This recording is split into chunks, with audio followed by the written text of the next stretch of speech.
Hi guys, this is me with my bright blue shirt on.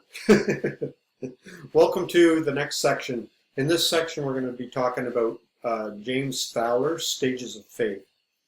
I read this book many years ago, and it had a profound experience on my life because it just made sense out of what I was experiencing. It was kind of like I was experiencing these different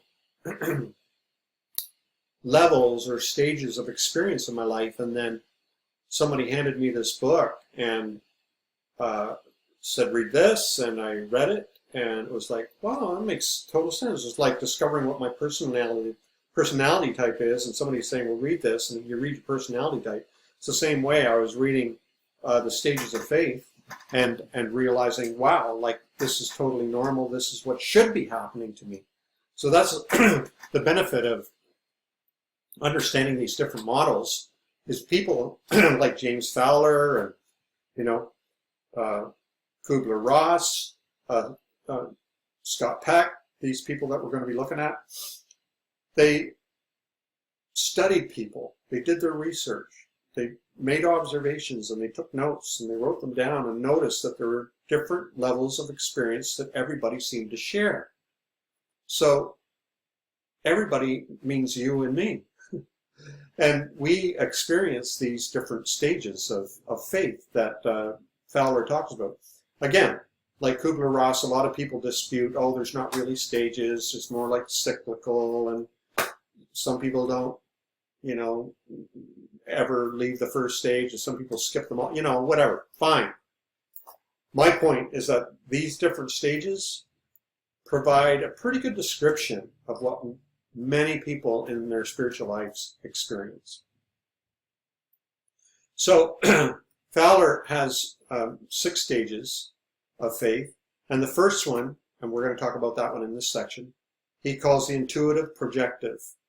So Intuitive-Projective stage. So this is basically the stage of preschool. It's for small children, infants.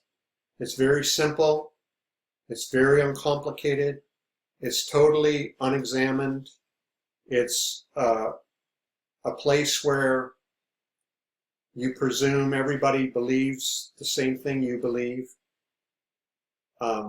It's very literal, but there's a lot of fantasy as well, and these get confused. We can believe all kinds of things, both literal and fantastic, at the same time, and we see no conflict whatsoever. It's kind of like Santa, this magical creature with magical person with magical creatures and magical workshop, but he lives on the North Pole, and he actually climbs down your chimney and actually eats cookies and drinks milk, and so there's all this mixed up of literal and fantasy. And it's almost primeval. It's like, we could tell a child there's a monster in that tree, or there's a monster in that lake, or there's fairies under that mushroom, or whatever, and they'll believe it just because we told them to. All our beliefs at this stage are adopted and taught by others. They're adopted, we adopt what we are taught. And in fact, most religions, I claim, most religions, including Christianity, love and praise those who accept everything they are taught without question. Unfortunately, this is sad to say. I cringe a little bit because I am speaking generally, is that a lot of churches would love it if their people would just stay like this. I remember years ago being in a Baptist church, and this old guy stood up and said, I have a mind of a child, and I'm glad I have the faith of a child, the heart of a child, the mind of a child, and that's all I ever want. And everybody go, amen, And because, boy, churches would love that, and a lot of churches and pastors would love it if you would just stay in this stage where you just believed everything you were taught unquestioningly. And that's the first stage, Intuitive-Projective. It feels very safe. It feels very secure. feels very stable, and there's no question that it's going to last forever. In fact, children actually believe that parents believe the same thing, because the parents imply that they believe the same thing. And they never think that things will ever change, ever. It's like Santa. The reason a child believes in Santa is only because adults told them about Santa. And they believe Santa, and it continues. Their beliefs keep getting reinforced because the parents keep reinforcing. I have nothing against it, of course, but the parents keep reinforcing the whole belief about Santa.